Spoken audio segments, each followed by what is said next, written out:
जी बाजी, आप भी आ गए शाम 6 बजे का वक्त और एक बार फिर आपसे मुलाकात। जी हाँ बाजी, बातचीत करने के लिए यहाँ पे तमाम सारे लोग मौजूद हैं। आप आज शो कर रहे हैं, यकीनन मानिए कि यहाँ पे तमाम वो लोग मौजूद हैं जो रोज शाम को यहाँ पे चाय पीने आते हैं, लेकिन आज कुछ ऐसे ही बाजी जो गए ही नहीं सुबह से, यहीं जम के बैठ गए और हम आपसे उनका तारुफ कराएं। लेकिन इससे पहले मैं तमाम वो सारे लोग जिन्होंने यहाँ पे सुबह से डेरा जमा रखा, उनका चेहरा दिखाना चाहता हूँ। बाजी एक बार उनके चेहरे को दिखा दीजिए, फिर हम रुक करेंगे और आपसे मेहमानों से अपना तारुफ भी कराएंगे। लेकिन मैं यहाँ पे एक शख्स की तारीफ करना चाहूँगा और कांग्रेस के हमारे साथ मुकेश जी मौजूद हैं और एक कांग्रेस के उधर है। मुकेश जी, मैं आपको खड़ा करना चाहूँगा। मैं ये जानना चाहूँगा, इतनी बड़ी जीत हुई, तमाम सारे लोग यहाँ पर आने को तैयार नहीं हो रहे थे, लेकिन आप आए, बड़े जीतदार आदमी है साहब कांग्रेस के। उत्तर प्रदेश भारतीय जनता पार्टी को जीत की बधाई, और जनता ने जो जनादेश दिया है उसको मैं स्वीकार करता हूं, और हम लोग फिर मंथन करेंगे कि हमें क्या कमियां रह गईं, उस पर हम लोग विचार करेंगे। 7 पसंद नहीं आया, लोगों ने कहा 7 पसंद नहीं आया, लोगों ने कहा कि नुकसान हो गया कांग्रेस के साथ, समाजवादी पार्टी चली गई कांग्रेस। कुछ लोगों ने कहा कि भाई इतनी भी नहीं आती कांग्रेस की, इतनी आ गई, ये भी बड़ी बात है। नहीं, ऐसा नहीं है, और हम लोग मिल बैठ के फिर इस पे विचार करेंगे, कहाँ खामियां रह गई उसको हम लोग फिर सुधारेंगे। और मुझे लगता है कि अब जनता ने जो जनादेश दिया उसको स्वीकारना चाहिए, और भारतीय जनता पार्टी को घबराहट हो रही है इतनी चीजें देखिए, जब टैली हम देख रहे हैं ना 324, तो घबराहट तो हो ही जाती है। कोई घबराहट नहीं, हम पंजाब में जीते हैं, हम गोवा में जीत रहे हैं, हम मणिपुर में जीत रहे हैं, 5 स्टेटों में। बड़ी पार्टी है आपकी, इसमें दो राय नहीं है ना, पार्टी बड़ी है आपकी। 5 में 3 जीत रहे हैं, हम 2 हारे, इसमें कोई बात नहीं, ये लोकतंत्र में लगा रहता है। ठीक है भाई, ये इतनी बड़ी हार, इतनी बड़ी जीत कांग्रेस के पास ही हो सकती है ना साहब। बहुत बहुत शुक्रिया जो आप हमारे साथ यहाँ पे मौजूद हैं। तशरीफ रखिए, मैं आपसे बातचीत के सिलसिले को जोड़ेंगे, लेकिन बीजेपी के भी तमाम सारे लोग हैं जिनको कहीं बुलाया है, वो भी आने वाले। लेकिन मैं लोगों से बातचीत का सिलसिला शुरू करूँ। जी, यूनिवर्सिटी के भी तमाम लोग मुझे दिखाई पड़ रहे हैं, लखनऊ यूनिवर्सिटी के IPC। मैं आपसे जानना चाहता हूँ, यहाँ पर जो आप मौजूद हैं, कुंवर साहब, ये बताइए कि ये जीत है, ये किसको श्रेय जाता, मोदी जी का है या ये एंटी इनकम्बेंसी वाला है मामला? इनकम्बेंसी नहीं है, मोदी ने जो काम किए हैं मोदी को जिसका श्रेय पूरा जाता है। मोदी ने पूरी तरीके से कंसंट्रेट किया है उत्तर प्रदेश को, जो है इसके मोदी के सिवाय और कोई इतनी बड़ी जीत बना ही नहीं सकता था उत्तर प्रदेश में, इसलिए मोदी को ही इसका पूरा क्रेडिट जाता है। मोदी और उनकी टीम को जो है उसमें मोदी और इनकी टीम को। आप तो ऐसे सज के आए हैं आज, यकीनन लग रहा है जैसे बारात आप ही की निकलने वाली है आज। खड़े होइए आप। सुबह से तो हम लोग लगे थे, अपने प्रत्याशी जो थी रीता बहुगुणा जोशी जी, उनके साथ लगे हुए थे गिनती में, काउंटिंग में, और विजय दिला के उसके बाद हम लोग अपने यहाँ प्रदेश कार्यालय आए हैं। और ये हमारे समाज कितने साल बाद आए? हमें तो आंकड़ा भूल गया, कितने साल बाद वापस आए लौटे? 14 साल बाद, जैसे कि पिछली बाइट मैंने आपसे कहा था कि जो है कि 14 साल बाद। जी 14 वर्ष का वनवास काट के हम लोग आए हैं अब। अच्छा, चेहरे पे देखिए, स्क्रीन में देखिए, पाजी जरा स्क्रीन दिखाओ, कैसा लगता है चेहरा? देखिए है, चमक रहा है एकदम, है ना? जी, ऐसा लग रहे हैं, अच्छे लग रहे हैं ना? कमल खिला हुआ है। मैंने भी पहले कहा था कि देखिए कि ये पत्थर वाली सरकार और ये जो लूट बलात्कार हत्याएं, जनता इसको देखिए सब मन बनाई थी पूरे तरीके से, जनता ने जवाब दे दिया है। पहले तो नहीं बोल रहे थे इतना चमक के, आप बोलने लगे आगे। खुशी है, विजय की खुशी है, खुशी है माननीय मोदी जी की जो है नीतियों पे और पार्टी की नीतियों पे जो इतनी खुशी है कि जो इतनी बड़ी जीत हम लोगों को हासिल हो रही है, इसके लिए तो खिल रहे हैं, कमल की तरह अपना मन भी खिल रहा है इस बार। बधाई हो भाई। हम लोगों ने जो है लाठियां भी बहुत खाई है ना पिछले धरना प्रदर्शन। अरे आपके गुरुजी भी तो हैं, लंबा संघर्ष। गुरुजी खड़े होइए भाई, गुरुजी बड़ा समय देखा आप लोगों ने, लेकिन ऊपर और नीचा, लेकिन अब आपने मतलब मान लिया कि अब आप जो आए हैं तो आपने एकदम अंकित कर दिया 3, 2, 4।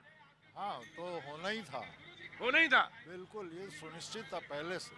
तो लेकिन ये सुनामी लोग कह रहे थे, तो ऊपर से पता चलता ये अंडर करंट कोई कह रहा था, कैसा था ये? नहीं, असल में ये 8 तारीख को जो पानी गिरा, 9 को कीचड़ हो गई, और फिर कमल खिल गया। जो है अपने आप कमल खिलना था, क्या खिल गया। तो ये 11 को 11 कमल खिल गया, तो ये खिलना था, कमल खिलना था। ये पहले से ही कहा जा रहा था कि एक देख लीजिएगा, एक बात और बता दें, बारिश हुई, कीचड़ हुआ, कमल खिल गया। लेकिन गुरुजी आप बहुत तजुर्बेदार आदमी, कीचड़ में फिसलन भी बहुत होती है। गुरुजी संभल के रहिएगा, 3, 2, 4 मिला है आपको, अभी दिख रहा है मुझे, लेकिन इसकी फिसलन बचाए रहिएगा। जो लोग संभल के चलने वाले आदि हैं, वो संभल के चलेंगे, अच्छा, उनमें फिसलन नहीं होती। क्या बात है, गुरुजी भी बहुत जबरदस्त हैं। आप भी खड़े हो जाइए। अरे कौन? अरे रंजीत जी कहाँ है? रंजीत जी खड़े होइए भाई। रंजीत जी सब आज तो आपको सब सारे भाजपा कहाँ से हम लोग दिख ही नहीं रहे थे भाई साहब। पिछले 3 दिन से आपके साथ में हैं हम लोग। नहीं, तब तो आप कह रहे थे सफाई कैसे भाई साहब सफाई? भाई साहब नौकरी खाएंगे क्या भाई साहब? नौकरी खाएंगे क्या? नहीं, आप भाजपा ही हैं। लेकिन मुझे बताइए कि टोपी नहीं दिखाई दे रही आपकी? भाई साहब टोपी भी है, एक ही टोपी से काम चल रहा है। टोपी से काम चल रहा है, क्योंकि टोपी तो एक ही है, भारतीय जनता पार्टी। इतने लोग हो गए कि टोपियां भी कम पड़ गई हैं? बिल्कुल भाई साहब, गजब है भाई, गजब सर ही सर दिख रहे हैं। क्या और जैसे हर तरफ पूरे प्रदेश में कमल दिख रहा है, उसी तरह से दिख रहा है। कमल दिख रहा है। चलिए साहब, ये तो बीजेपी है के जीत ने हाँ, तो गिनती बदल दी। गिनती बदल दी। आपने बचपन से पढ़ा होगा 2 3 4, हमने 3 2 4 कर दिया है। पाजी जरा दिखाइए वो जो सामने टैली दिख रही। बचपन से 2 3 4 पढ़ा था, हाँ। मैंने गिनती बदल दी सर। जी हुजूर, मैं खड़ा हुई है। मतलब मैं ये जानना चाहता हूँ, कांग्रेसियों का भी बड़ा साफ मानना पड़ेगा। उनका ही 56 सुना था, मैं तो आपको 72 माना देता हूँ नंबर। मतलब आपके 72 हैं, इसमें कोई दिक्कत नहीं है। तो आप इतने सारे लोगों के बीच में आए, पहले तो मैं आपका इस्तेमाल करता हूँ, बहुत बहुत स्वागत है। क्या कारण क्या हो गया, कैसे फिसल गए, क्या अंदाजा नहीं लगा पाए, क्या मतलब क्या हुआ क्या? देखिए, पहले तो आपको बहुत बहुत धन्यवाद, आपने हमको बताया कि हम बहुत ताकतवर हैं। हाँ। हमारे साथ जितने भी लोग हैं ये हमारे बीच के ही लोग हैं, कोई हमारा यहाँ गैर नहीं है। नहीं हो भी नहीं सकता, लोकतंत्र में सब चलता है। लोकतंत्र की ये एक ताकत है। हाँ। हम हारे हैं, जनता ने हमें मैंडेट नहीं दिया है। जिसे भी दिया है हम उसको सर माथे पे लगाते हैं और आशा करते हैं कि जो जो उन्होंने वादे हुआ क्या, ये साथ जो था, लोगों ने कहा लड़कों का साथ, तो ये हुआ क्या, आखिर चक्कर क्या हुआ, क्यों नहीं बना? हो सकता है हड़बड़ी में गड़बड़ी हो गई हो, जनता से भी हो सकती है, ऐसा कुछ नहीं है भाई। देखिए, आवाम है, कुछ भी कर सकती है। हड़बड़ी में कुछ गड़बड़ी हो गई हो, लेकिन मैं आइए एक बार देखिए, केंद्रीय नेता अरुण जेटली जी बोले, फाइनेंस मिनिस्टर, आइए पहले वहाँ गौर कर लेते हैं, फिर ये तो फुटपाथ जमा है, यहाँ पे तमाम लोग हैं, सामने स्क्रीन है, सब होता है। चले आइए, चले सबसे पहले देखते हैं कि फाइनेंस मिनिस्टर क्या कह रहे हैं।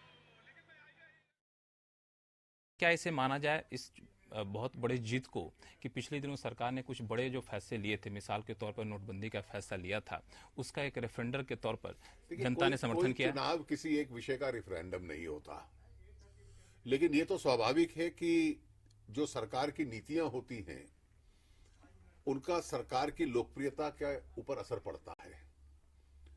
और मैं ये मानता हूं कि पिछले 2.5-3 वर्षों में मोदी जी की सरकार की एक छवि बनी जो हर क्षेत्र में फैसले भी ले सकती है, कठिन फैसले भी ले सकती है, अर्थव्यवस्था को बढ़ा भी सकती है, और जो उस बढ़ती हुई अर्थव्यवस्था का लाभ होगा गरीबों के हितों के लिए उसका प्रयोग भी कर सकती है। और इसलिए जो सबसे बड़ा चुनाव था उत्तर प्रदेश का, वहां जितनी बड़ी मात्रा में वोट पड़ा है बीजेपी को, शायद मेरे स्मरण में नहीं आ रहा कि किसी भी पार्टी को इतना बड़ा वोट किसी असेंबली चुनाव में उत्तर प्रदेश में पड़ा हो। जो हमारा परंपरागत वोट था उसमें बहुत बड़ा इजाफा हुआ है, और वो जो इजाफा है वो गरीबों का है। और इसलिए एक प्रकार से गरीब का वोट बड़े पैमाने में सरकार के साथ जुड़ जाना, ये इस बात को दर्शाता है कि सरकार की पहले दिन से जो नीति रही कि हर गरीब का बैंक का खाता खुले, हर गरीब के खाते में उसके हिस्से की सब्सिडी जाए, गरीब के चूल्हे के लिए उसको गैस फ्री का कनेक्शन मिल जाए। नोटबंदी का जो विषय था उसमें तो केवल इतना था कि जो लोग टैक्स की चोरी करते हैं वो अपने आप को उससे रईस बना लेते हैं, और जो पैसा सरकार और देश के खजाने में आना चाहिए गरीबों के हित में, चंद लोग उसका लाभ उठाते थे। उस व्यवस्था को बदलने का सरकार ने और प्रधानमंत्री ने प्रयास किया, तो गरीब को लगता था यह प्रयास मेरे हित में है। और मुझे सबसे बड़ा यह लगता है कि एक प्रकार से देश के सबसे प्रमुख विपक्षी दल कांग्रेस पार्टी ने जिस तरह से उसका विरोध किया, मुझे लगता है एक बहुत बड़ा शिफ्ट गरीब के वोट में बीएसपी और कांग्रेस और एसपी से बीजेपी की तरफ आया है, जिसने इस चुनाव को मूलतः प्रभावित चूंकि सर राजनीति को काफी बारीकी से देखते हैं और कई बार दूरगामी परिणाम के भी आप उम्मीद लगा लेते हैं क्या हो सकता है। तो इस चुनाव मैंने देखा एक राष्ट्रीय पार्टी जो बिल्कुल हाशिए पे चली गई, क्षेत्रीय पार्टी वो भी हाशिए पे चली गई, तो क्या माना जाए कि पूरे उत्तर प्रदेश की राजनीति नहीं बिल्कुल भारत की राजनीति में एक नई युग की शुरुआत हो रही है इसके साथ ही? देखिए, जिसको आजादी के पहले 2-3 दशकों में कहा जाता था, जो कांग्रेस पार्टी के पीछे एक समर्थन होता था, जो उसकी विड्थ होती थी, गहराई होती थी, उसको रेनबो कोएलिशन कहा जाता था कि समाज का हर वर्ग जातिवाद को तोड़कर उससे ऊपर उठकर उसमें शामिल एक पार्टी के साथ शामिल हो जाता है। और इसलिए अगर इस चुनाव में जो भारतीय जनता पार्टी को खास तौर से उत्तर प्रदेश में वोट मिला है, उसकी पृष्ठभूमि को आप लोग देख लें तो एक बहुत बड़ा रेनबो कोएलिशन हमारे पीछे आया है। और ये केवल उत्तर प्रदेश नहीं, हाल में उड़ीसा के स्थानीय चुनाव हुए तो ट्राइबल क्षेत्रों में हम जीते। नगर पालिकाओं के अगर महाराष्ट्र में हुए तो मुंबई की 47 सीटें जो स्लम्स की थी वो पहली बार हम लोग जीते। तो इसलिए समाज का वो वर्ग जो परंपरागत रूप से हमारे साथ नहीं होता था, बड़े पैमाने में आया। इस पूरे वोट के साथ ही सर एक बड़ी जिम्मेदारी आप लोगों के कंधे पर भी आ गई है, क्योंकि अब तक ये छवि थी कि विकास बहुत नहीं हो रहा है, भ्रष्टाचार है, कानून व्यवस्था नहीं है, तो उन सबको दूर करना कितनी बड़ी चुनौती आपके लिए होगी आपकी सरकार? देखिए, मुझे लगता है कि इस सरकार की छवि केंद्र में एक ईमानदार सरकार की है। 2.5-3 साल में तो कोई उंगली उठा नहीं पाया, और पिछले चुनावों की सरकारों की तुलना में ये कुछ अलग है, और स्वाभाविक है कि उसका एक असर सरकार के ऊपर और सरकार की छवि पे पड़ता है। एक सर जो वादा किया गया था और कहा गया था कि बहुत जल्द इस पे फैसला लेंगे सरकार बनी, तो ये था कि जो किसानों के जो कर्ज है उसको माफ कर दिए जाएंगे। ये कितना मुमकिन है सर आर्थिक? देखिए, हर राज्य की अपनी परिस्थिति होती है, और अगर उत्तर प्रदेश के संबंध में ये वायदा किया गया है तो निश्चित रूप से भारतीय जनता पार्टी उस वायदे को पूरा करेगी। कब तक उम्मीद करें सर? अभी तो सरकार बनने दीजिए। तो सर थोड़ा सा राष्ट्रीय पर्सपेक्टिव पे आए तो मुझे लगता है कि इस चुनाव का असर जो है काफी हद तक देश की जो राष्ट्रीय नीतियां हैं उस पर पड़नी चाहिए, क्योंकि आपके अंदर एक भरोसा ज्यादा बढ़ा है और राजनीतिक समीकरण, राज्यसभा के समीकरण सब बदले हैं। तो अब बोल्ड फैसले, रिफॉर्म के फैसले ज्यादा तेजी से लिए जाएंगे? देखिए, हम लोग रिफॉर्म के फैसले पहले भी तेजी से ही ले रहे थे, वो चुनाव के ऊपर निर्भर नहीं करते। कई रिफॉर्म्स ऐसे हैं जो इलेक्शन न्यूट्रल हो चुके हैं इस देश में। चुनाव का परिणाम कुछ भी होता, अब जीएसटी लागू ही होना था। तो इसलिए सरकार की ताकत बढ़ने से फैसले बढ़ने की क्षमता तो स्वाभाविक रूप से बढ़ती है, लेकिन मुझे लगता है कि जिस दिशा में हम लोग चल रहे हैं उस दिशा को अपनाए रखें। लेकिन विरोध की धार कमजोर होगी। अब ये तो देखना पड़ेगा कि विरोध की स्थिति क्या है। मुझे लगता है कि विरोध पक्ष वालों को सोचना पड़ेगा कि किन विषयों को लेकर विरोध कर रहे थे। सर आपका वक्त काफी कम है, आखिरी सवाल कि सारे राज्यों की विधानसभा तो उत्साहजनक रहे चुनावी नतीजे, लेकिन पंजाब ने थोड़ा सा निराश किया, वहां क्या विशेष? देखिए, मैं ये मानता हूं कि पंजाब की सरकार पिछले 10 साल चली है, और पंजाब में मैं तो बहुत घूमता रहता हूं, वहां विकास अच्छा हुआ है। वहां की सड़कें, वहां के शहर, वहां के गांव, वहां का कृषि, एक अच्छा सुधार हुआ है। लेकिन 10 वर्षों की एक एंटी इनकम्बेंसी रहती है और कुछ उसका असर निश्चित रूप से पड़ा है, लेकिन जितनी बड़ी हार लोग अनुमान लगा रहे थे वो नहीं है। अगर कांग्रेस को 38% वोट मिला है तो अकाली बीजेपी को भी 31% मिला है। और मैं मानता हूं कि पंजाब की राजनीति एक बार दोनों राष्ट्रीय दलों के बीच में आ गई। जो तीसरे आए थे वो एक प्रकार से पीछे जा रहे हैं। ये पंजाब की राजनीति के लिए एक अच्छा कदम है। चलते चलते सर, अनुभवी राजनीतिज्ञ के तौर पर क्या आप कुछ सुझाव या सलाह देना चाहेंगे कांग्रेस के उपाध्यक्ष राहुल गांधी? नहीं, मुझे क्या सुझाव देना है, मतलब देश हित में सोचने लगे। जो अगर संगीन दृष्टिकोण से सोचेंगे तो उसका देश को लाभ नहीं होता। वाटिका लालबाग से, लखनऊ से एक बार फिर स्वागत है। और यहाँ पर हमारे साथ जो जुड़ रहे हैं यहाँ पर वो केंद्रीय मंत्री राजीव प्रताप रूडी हमारे साथ जो जुड़ रहे हैं बातचीत के लिए, और यहाँ पे तमाम सारे लोग यहाँ पे भी मौजूद हैं।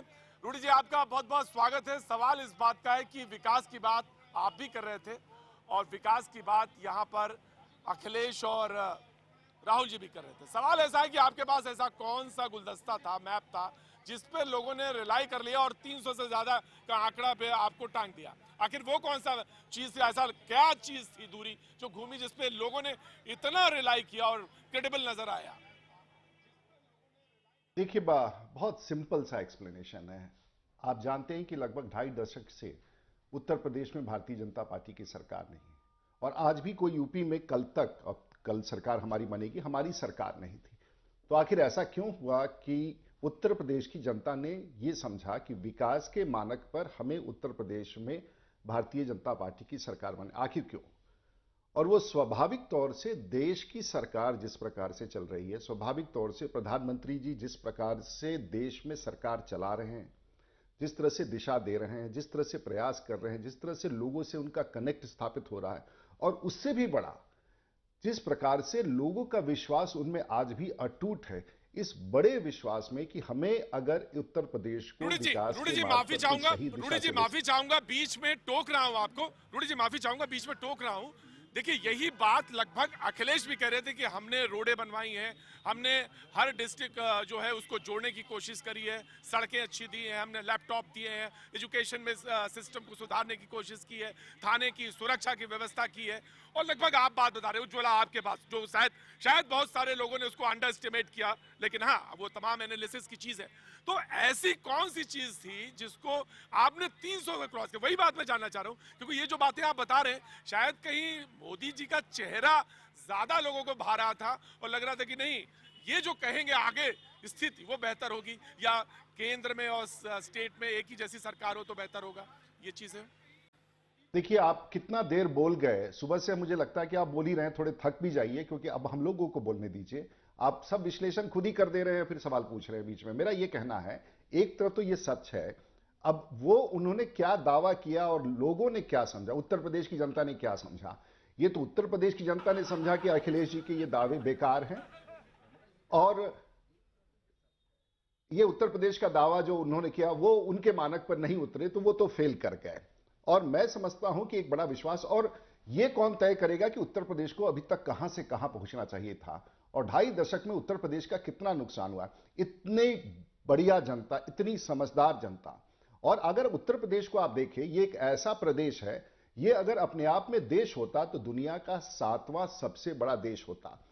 उस देश जो हमारे एक देश के भीतर उत्तर प्रदेश है, वहां के लोगों ने इतनी समझदारी और सूझबूझ से यह निर्णय लिया कि यह सिर्फ मैंडेट उत्तर प्रदेश के 20 करोड़ जनता का नहीं है, यह मैंडेट उन्होंने फिर से एक बार उत्तर प्रदेश की जनता ने पूरे भारतवर्ष में जो देश के प्रधानमंत्री के प्रति मैंडेट था उसको वापस स्थापित कर दिया, और यह कहा कि हमें इसमें विश्वास है।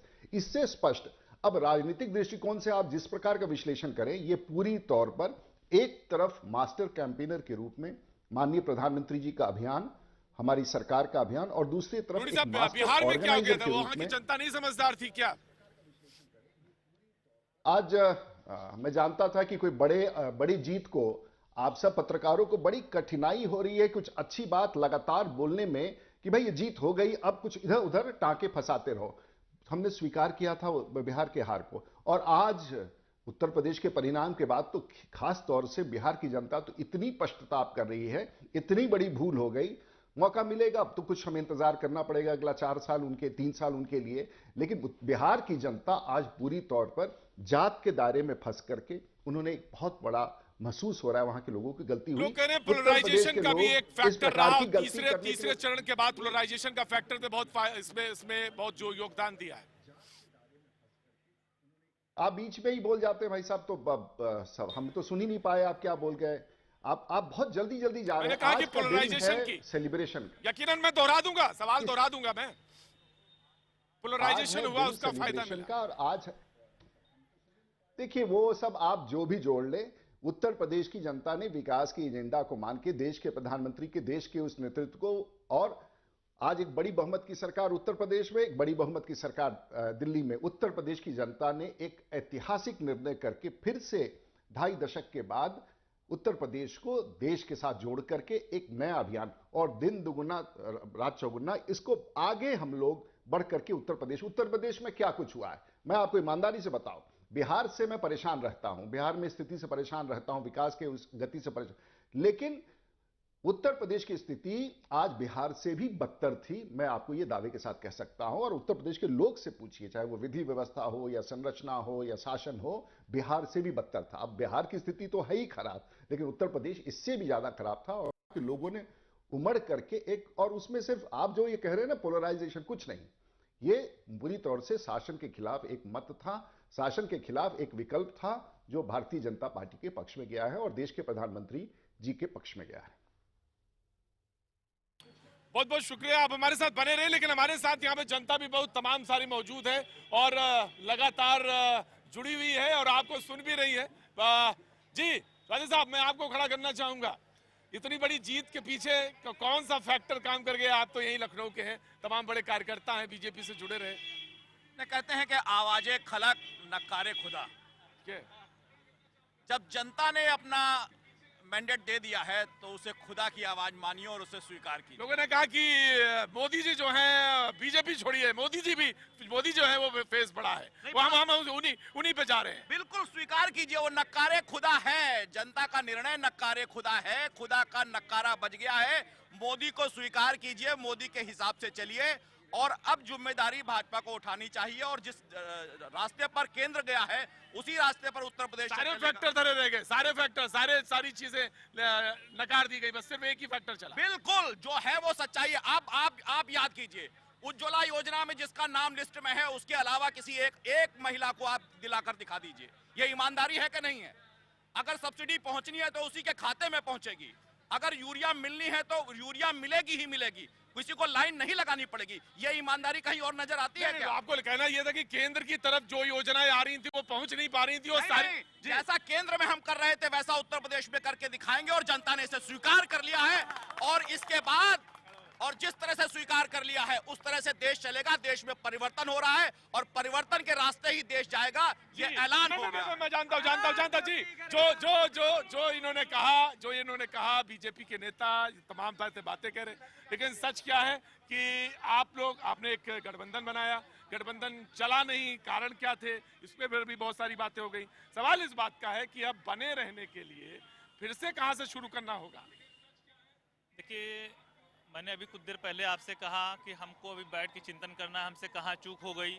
लेकिन मैं भारतीय जनता पार्टी की जो सरकार बनेगी, मैं उससे अपेक्षा करूंगा जो जनता से वादे किए हैं उसको पूरा किया जाए। कर्जा माफी की तरफ इशारा कर रहे हैं। मैं माननीय प्रधानमंत्री जी से भी अपेक्षा करूंगा, उन्होंने जनता से वादा किया था उत्तर प्रदेश में सरकार बनाइए, मैं कर्जा माफ करूंगा। तो मैं ये जानना चाहता हूं कि माननीय प्रधानमंत्री जी कितने दिन में वो घोषणा करेंगे, किसानों का कर्जा माफ करेंगे और जो भी वादे किए उन्होंने, चाहे कानून व्यवस्था मामले जी, मैं सुरक्षित करेंगे लोगों को। मैं रूडी जी के पास वापस जाना चाहिए। रूडी जी, तमाम सारे लोग हैं यहाँ पे जो जुड़े रहे, कार्यकर्ता हैं, छोटे बड़े कार्यकर्ता, तमाम सारे लोग बैठे हुए हैं आज सुबह से यहाँ पे कार्यालय के बाहर। ये एक सवाल रूडी साहब जी यहाँ से आया है कि ये जो योजनाएं हैं, जो बातें की गई हैं, घोषणाएं की गई हैं, ये कब सामने आती हुई दिखाई पड़ेंगी, या यही कहा जाएगा अभी 2.5 साल हुए, 3 साल हुए, थोड़ा इंतजार करिए? नहीं, हम लोगों ने जो घोषणाएं देश की सरकार बनाने से पहले किया था वो उनका हमने कार्यान्वयन किया है, लोगों तक पहुंचाया और ईमानदारी से पहुंचाया है। और मुझे लगता है कि वही संवाद उत्तर प्रदेश के लोगों के पास गया, उन्होंने महसूस किया कि ये सरकार, भारतीय जनता पार्टी की सरकार जो घोषणा करती है उसे लागू करती है। जहां तक आपने ऋण माफी का विषय उठाया है, और आज अपने प्रेस कॉन्फ्रेंस में भारतीय जनता पार्टी के राष्ट्रीय अध्यक्ष ने स्पष्ट कहा है कि पहले कैबिनेट में हम इस विषय को लेके जाएंगे। तो देखिए पहले दिन से ही, और हमारी स्पष्टता है, हम कोई रीजनल सरकार नहीं है, कोई झांसा दे के निकल जाए और बाद में लोगों से पूछने का अधिकार ना हमारे। तो हम तो एक राज्य में जो बोलते हैं पूरा करते हैं, सभी दूसरे राज्यों में भी उस विषय पर हमसे सवाल पूछा भी जा सकता है और हम उसको पूरा करते हैं। तो हमारा कमिटमेंट सिर्फ इतना ही नहीं है कि हम घोषणा करें, हमारा कमिटमेंट इतना भी है कि हम उसको कार्यान्वित भी करें। और लोगों का देखिए, आज की हमारी सरकार पूरे तौर से गरीबों के लिए, हमारी सिर्फ भाषा ही गरीबों के लिए नहीं है, हमारी गतिविधि भी गरीबों के लिए, और हम जो योजना बनाते हैं अंतिम व्यक्ति हमारे लिए सबसे महत्वपूर्ण है। और हमारी सरकार गरीब, किसान, मजदूर, नौजवान, बेरोजगार, महिलाएं, दिव्यांग, इन सब के लिए, और सबके लिए 91 घोषणाएं छोटी मोटी मिलाकर के हम लोगों ने भारत की सरकार में किया है। और सबके कार्यान्वयन के साथ साथ उन सबका डिलीवरी मैकेनिज्म और ईमानदारी से हो, राज्य हमारे साथ चले, तो देखिए गति कितनी बढ़ जाती है। और जिन जिन राज्यों में हम हैं, और जैसे कि माननीय अध्यक्ष जी ने कहा, अमित शाह जी ने कहा कि जब तक हम 2 डिजिट में तब तक नहीं पहुंचेंगे सकल घरेलू उत्पाद का, जब तक ऐसे राज्य जो बड़ी संख्या में हैं और जिनकी भूमिका बड़ी हो सकती है हमारे साथ नहीं चलेगा। मुझे लगता है उत्तर प्रदेश की जनता को कितनी भी बधाई दी जाए तो वो कम है कि उन्होंने देश के प्रधानमंत्री के प्रति अपनी आस्था जताई है और अद्भुत करके दिखाया है, जो शायद किसी ने सोचा भी नहीं था। जी रूडी जी, ये तो रोड मैप हुआ, इसको तो मानना पड़ेगा कि ठीक है, एक रोड मैप है जिसको के लेके चलना है, जिसके लिए कमिटमेंट आपने कहा है होना चाहिए। लेकिन सवाल यह कि फेस के लिए अभी एक बात आई, यहां से कहा गया, साक्षी महाराज जी ने कहा कि दलित और ओबीसी व्यक्ति होना चाहिए, चेहरा होना चाहिए मुख्यमंत्री के लिए, क्योंकि 2019 भी सामने है, शायद इसको भी ध्यान में रखा गया होगा। तो क्या फेज को तय करते समय ये भी ध्यान रखा जाएगा? कल शाम को पार्लियामेंट्री पार्टी की बैठक है। प्रधानमंत्री जी वहां आएंगे, कार्यकर्ताओं से मिलेंगे, पार्लियामेंट्री पार्टी की बैठक होगी और जिस सुलझे हुए नेतृत्व ने इतने बड़े जीत का आधार बनाया था, स्ट्रक्चर बनाया था, रूपरेखा बनाया था, मुझे विश्वास है कि वही नेतृत्व एक सबल और कुशल मुख्यमंत्री को उत्तर प्रदेश में चुन करके लोगों के बीच में भेजेगा, चुनेगा। इसलिए इसमें बहुत परेशान होने की जरूरत नहीं और हमारे जैसे लोग इस काम के लिए ना ही हम बहुत छोटे हैं उस पूरे प्रक्रिया में और मुझे लगता है कि प्रधानमंत्री जी और राष्ट्रीय अध्यक्ष जी और पार्लियामेंट्री बोर्ड मिलकर के इन सभी राज्यों में जहां हमारी सरकार मतलब ये कोई बड़ा फैक्टर नहीं होगा कि जब मुख्यमंत्री चुना जा रहा होगा या फेस चुना जा रहा होगा, तो ये कोई बहुत बड़ा फैक्टर नहीं होगा कि ओबीसी चुना जाए या दलित चुना जाए। देखिए जब भी कोई चुना जाएगा तो देश में आप जैसे लोग जब टेलीविजन चैनल पर समाचार चलाते रहेंगे तो उस व्यक्ति के बारे में हर विश्लेषण तो कर ही डालेंगे। इसलिए उसमें हमें कोई शंका नहीं है कि जिसका भी नाम आएगा, जिस भी दृष्टिकोण से आएगा, उसको पूरे देश दुनिया से जोड़ करके उसका विश्लेषण करेंगे। इसलिए उसमें बहुत अभी कोई चिंता करने का विषय नहीं है, आए जो भी, लेकिन विश्लेषण आपका उसी प्रकार से चलेगा। लेकिन हमारा लक्ष्य है कि जो विकास की गति बढ़ा सकेगा, जो विकास के विषयों को लेकर चल सकेगा और गरीबों के लिए काम कर सकेगा, शासन में जिस प्रकार से देश के प्रधानमंत्री दिल्ली को चला रहे हैं, देश को चला रहे हैं, उसका ही एक रेप्लिका, उसी आचरण का, उसी सोच का एक रेप्लिका जो देश के हमारे सिद्धांतों के साथ देश में जो हमारे सिद्धांत हैं उनको लेके चले। स्वाभाविक तौर से भारतीय जनता पार्टी ऐसे ही व्यक्ति का चयन करेगी, ऐसा मेरा मानना है और मैं समझता हूं कि उत्तर प्रदेश की जनता को सबसे अच्छा मुख्यमंत्री इस बार मिलेगा। सबसे अच्छा मुख्यमंत्री होगा और ये बात सच है कि जब आपके पास क्योंकि एक ऐसा मंत्रालय है जो कि बहुत महत्वपूर्ण है और बड़ा महत्वाकांक्षी है और उसको प्रधानमंत्री की एक योजनाओं को स्वरूप देने वाला है। सवाल इस बात का है जब आप कहते हैं कि गरीब व्यक्ति और अंतिम व्यक्ति, तो इसका कोई स्पष्ट कोई आकार स्वरूप है जिसको कि जनता जानना चाहे और इस समय जो कि ऐसा स्टेट जिसको कि आपने कहा कि बिहार से भी उसकी बदतर स्थिति है, तो वो कोई स्पष्ट तस्वीर है? देखिए विकास के कई आयाम हैं और एक सबसे पहले तो इंफ्रास्ट्रक्चर की हम बात करते हैं, फिर सोशल इंफ्रास्ट्रक्चर की बात करते हैं, फिर सोशल प्रोग्राम्स की बात करते हैं, फिर इकोनॉमिक डेवलपमेंट प्रोग्राम्स की बात करते हैं, फिर आर्थिक विकास के विषयों की बात करते हैं। तो कोई भी एक सरकार में एक योजना नहीं होती है, जब तक मैक्रो लेवल पर बहुत सारी, और उत्तर प्रदेश में 20 करोड़ की आबादी, लगभग 1/5वां हिस्सा पूरा भारत का वहां रहता है और इस प्रांत में जिस प्रकार की स्थिति हम लोगों ने देखा है और चुनाव के दौरान घूमने के समय हम लोगों ने देखा है, देहात में तो उत्तर प्रदेश में कुछ हुआ ही नहीं है, गरीब के लिए तो कुछ हुआ ही नहीं है। और इसीलिए आज, और वो पूरे पिछले 3 दशक से 2.5 दशक से उत्तर प्रदेश में सिर्फ जात ही जिसकी बड़ी बीमारी बिहार में है, उसी बीमारी से, उसी वातावरण से उत्तर प्रदेश भी ग्रसित रहा। बिहार में हम उस वातावरण से बाहर नहीं निकल पाए, लेकिन उत्तर प्रदेश में निश्चित रूप से उत्तर प्रदेश की जनता ने तो कमाल कर दिया कि उस वातावरण से अपने आप को बाहर खींच लिया। जी बहुत बहुत शुक्रिया राजीव प्रताप जी बातचीत करने के लिए। लेकिन जनता हमारे साथ मौजूद है, लखनऊ के यहाँ पे लोग और जी बिल्कुल और बातचीत के सिलसिले को यहाँ पे हम जोड़ेंगे। वक्त एक छोटे से ब्रेक के बाद हम फिर हाजिर होंगे। आपका एक बार फिर स्वागत है बाजी। हाँ जी, अब चलने का वक्त तो धीरे धीरे हो ही चला, लेकिन रात धीरे धीरे गहराने लगी। सवाल तो पाजी कुछ हैं, बहुत सारे हैं, तमाम है, एनालिसिस होती रहेगी। लेकिन किसी ने कहा कि इतना बड़ा मैंडेट है तो जात पात टूट गई। उन्होंने कहा कि एक मुद्दा जो था, अब जाहिर सी बात है जब आप 300 के ऊपर जाएंगे तो तमाम सारे सवाल इसी तरह के होंगे। लेकिन लोगों ने कहा कि जात पात इसलिए भी टूटी कि एक मुद्दा बहुत बड़ा था, वो था नोटबंदी का। लोगों ने कहा कि नोटबंदी ने बहुत सारे मुद्दे तोड़े, उसमें से एक ये था।